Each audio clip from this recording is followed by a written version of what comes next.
Saudara Presiden Joko Widodo hari ini meresmikan sejumlah fasilitas di IKN Nusantara, diantaranya meresmikan Istana Negara IKN.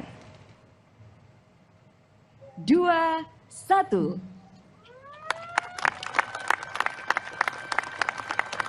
Peresmian Istana Negara Ibu Kota Nusantara ditandai dengan penekanan tombol sirine oleh Presiden Jokowi didampingi Ibu Negara Iriana, Menkom Marves Luhut Panjaitan serta Ketua MPR Ahmad Muzani. Sementara itu, untuk Istana Garuda IKN masih dalam proses penyelesaian dan diperkirakan butuh 1 bulan lagi untuk bisa diresmikan. Jokowi menyebut nantinya Istana Garuda IKN akan diresmikan oleh Presiden terpilih Prabowo Subianto. Atas nama Pemerintah Republik Indonesia, CQ Kementerian Sekretariat Negara dengan luas 56. Dan karena Istana Garuda ini saat ini masih dalam proses finishing dan dimungkinkan masih memakan waktu 1 bulan ke depan, maka pada hari ini saya akan meresmikan Istana Negara terlebih dahulu dan nanti untuk Istana Garuda akan diresmikan oleh Presiden Prabowo Subianto. Dan dengan mengucap Bismillahirrahmanirrahim, pada siang hari ini saya resmikan Istana Negara di Ibu Kota Nusantara. Terima kasih. Wassalamualaikum warahmatullahi wabarakatuh. 9 hari jelang purna tugas, Presiden Joko Widodo bersama Ibu Negara Iriana Joko Widodo berpamitan dengan pegawai Istana Kepresidenan Jakarta. Banyak kesan terekam jelas dari para pegawai istana. Salah satunya Claudio yang mengucap rasa terima kasihnya kepada Presiden Joko Widodo yang disebutnya sebagai sosok yang penuh perhatian. Tetap berterima kasih kepada Bapak dan Ibu Negara telah memperhatikan kami selama ini. Dari segi perhatiannya tuh ada ke kami, selalu kami ditanya sudah makan atau belum, atau gimana kabarnya, sehat. Jadi kami mengucapkan sangat berterima kasih kepada Bapak Ibu. Ucapan terima kasih juga diungkapkan salah satu pasukan pengamanan Presiden yang bertugas 24 jam penuh untuk mengawal pengamanan Presiden, termasuk dari Kapten Infanteri Handi Sambush. Kami ucapkan terima kasih, hanya itu saja yang kami ucapkan, terima kasih atas kerja keras Bapak dan Ibu selama ini. Nggak bisa berkata-kata lagi, hanya terima kasih Bapak dan Ibu. Friska Clarissa, salah satu pewarta Istana Kompas TV, juga turut memberikan kesannya bertugas selama 10 tahun di Istana. Kesana kemari, dari situ juga lah saya mendapatkan banyak teman, tidak hanya teman-teman jurnalis Istana Kepresidenan, tapi juga dengan teman-teman BPMI dan juga seluruh perangkat istana lainnya. Jadi dengan foto bersama ini kayak mengembalikan lagi memori-memori saat kita bertugas bersama. 10 tahun sudah Presiden Joko Widodo memimpin pemerintahan. Berkali-kali Presiden Joko Widodo menyebut akan langsung pulang ke Solo usai menghadiri pelantikan Presiden terpilih Prabowo Subianto.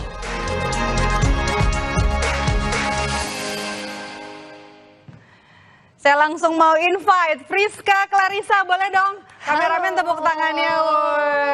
Selamat datang Friska di Rumah Pilkada. Terima kasih sudah mampir di Rumah Pilkada. Sama-sama jurnalis, tapi kan kali ini sebagai narasumber kita mau cerita juga soal pengalamannya. Ada 9 tahun ya di Istana, 10. Ini masuk tahun 10.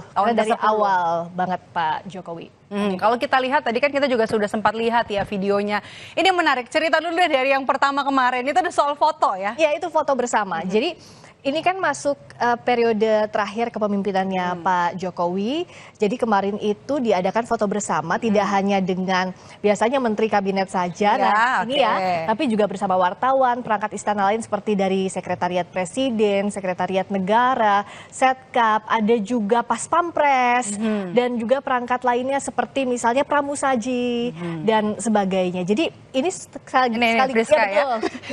Ini kebetulan di karena kan Jokowi juga kan sudah kerja dari IKN sebenarnya selama beberapa 2 minggu sebelumnya ya. Jadi ini momen yang langka sebenarnya bisa ngumpul semua di Jakarta. Betul. Ini Pak Jokowi sebenarnya kalau untuk agendanya kan masih ada di IKN juga di Jakarta bolak-balik. Nah, tapi ini adalah momen bisa dibilang momen terakhir kebersamaan sebelum Pak Jokowi purna tugas sebagai Presiden Republik Indonesia. Jadi seluruh perangkat istana itu foto bersama. Untuk waktunya juga kami sebenarnya belum tahu persis, Medop.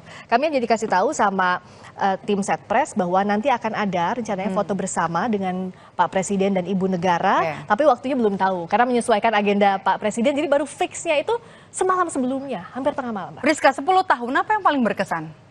Ritme kerjanya yang luar biasa. Jadi kalau dari awal masih reporter full. Ini terkenal banget ya Presiden Jokowi soal ini ya. Betul, jadi waktu awal itu pasti saya nggak pernah lepas dari sholat subuh, itu pasti harus bangun. Karena agenda Presiden itu baru ada. itu. Oke. Meskipun misalnya sehari sebelumnya, oh kira-kira ada agenda apa, tapi kita baru tahu fixnya tuh ya subuh itu, Medop. Jadi itu pun masih bisa berubah lagi. Masih bisa berubah. Kita harus siap dengan ritme kerjanya, bisa di dalam, di luar kota. Pun kalau keluar kota atau keluar negeri, kita harus siap jadi video jurnalis semuanya sendiri. Dan yang paling penting juga kebersamaan dengan seluruh perangkat istana. Jadi karena kita itu saat berangkat, kami itu selalu satu tim besar, jadi wartawan, pas pampres, BPMI dan sebagainya. Jadi ya kami juga harus bisa bekerja di lapangan karena kan sama-sama di agenda presiden gitu. Yang paling berkesan liputan bareng Pak Jokowi apa? Waktu itu di Turki, waktu KTT pergi sendiri ya waktu itu ya. Sendiri.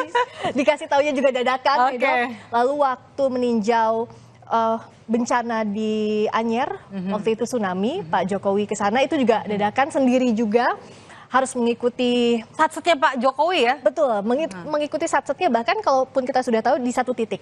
Nah itu kita nggak tahu selanjutnya kemana, karena alasan keamanan juga pastinya kan, protokoler VVIP, jadi kita nggak pernah tahu di mana Pak Presiden akan tepatnya berkunjung dan sebagainya, dan itu yang harus kita bisa beradaptasi. Termasuk juga selalu harus baca gestur-gestur Pak Jokowi. Apakah sering ditanya juga sama kantor? Apa aja gesturnya nih? Misalnya menanggapi isu tertentu, kira-kira ada kode apa yang dilontarkan? Nah itulah, itu kita harus pandai-pandai. Jadi udah biasa ya 10 tahun soal itu ya? Betul, itu harus dilatih dengan kira-kira bagaimana suasana dan sebagainya. Tapi yang jelas kalau dari foto ini misalnya, kita lihat ada nuansa perhatian secara pribadi sih yang ingin disampaikan, kebersamaan selama satu dekade dengan berbagai perangkat istana.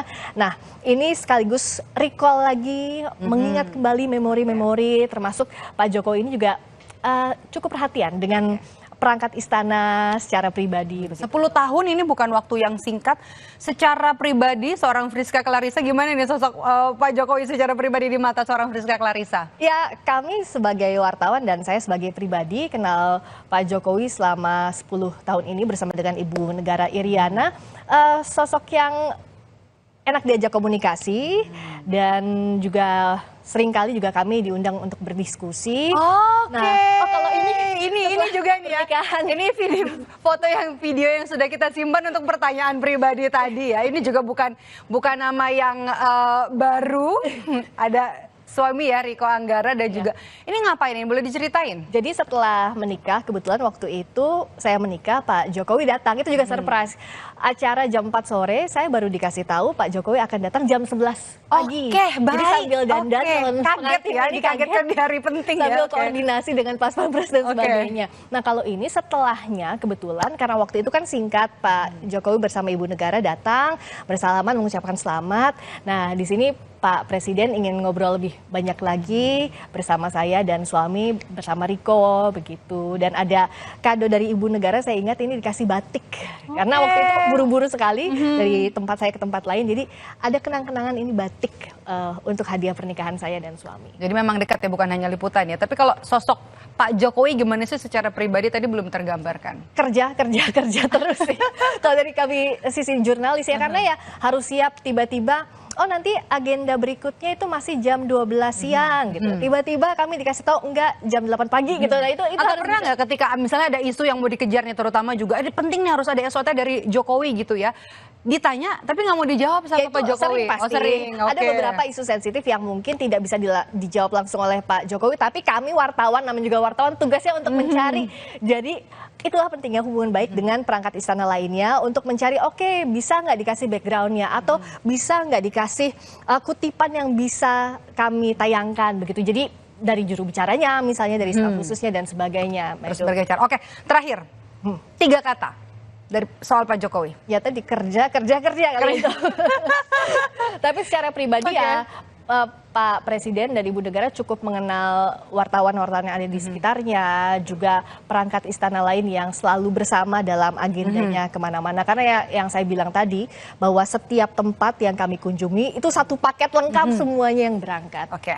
Jadi cukup mengenal siapa. Terakhir, apa yang ingin Friska sampaikan kepada Pak Jokowi? Silakan Friska, kamera 1 mungkin. Ya, untuk Pak Presiden Jokowi dan Ibu Negara Iriana Joko Widodo, terima kasih atas pengabdiannya selama 10 tahun. Semoga sehat selalu dan lancar pengabdian berikutnya apapun jalan yang dipilih. Dan semoga nanti kepemimpinan Pak Prabowo Subianto sebagai Presiden terpilih juga akan berjalan baik. Terutama ini masa transisi jelang 20 Oktober, kita berharap bahwa ini berjalan dengan baik, ada teladan dari para tokoh bangsa. Oke, baik, terima kasih Friska. Terima kasih sudah berbagi Edo. cerita di sini, jurnalis Kompas TV yang bertugas di Istana Kepresidenan selama 10 tahun terakhir. Terima kasih. Terima kasih. Friska juga sehat selalu. Saudara jangan kemana-mana, usai jeda Saudara Rumah Pilkada akan kembali dengan informasi baliho ajakan memilih kota kosong pada Pilkada 2024 mulai ramai di sejumlah titik di Maros, Sulawesi Selatan.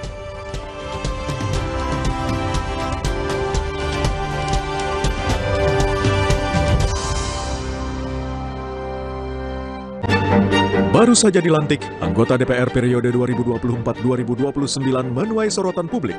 Pemberian tunjangan rumah dinas untuk anggota DPR dinilai tunjukkan kesenjangan dan lukai hati rakyat.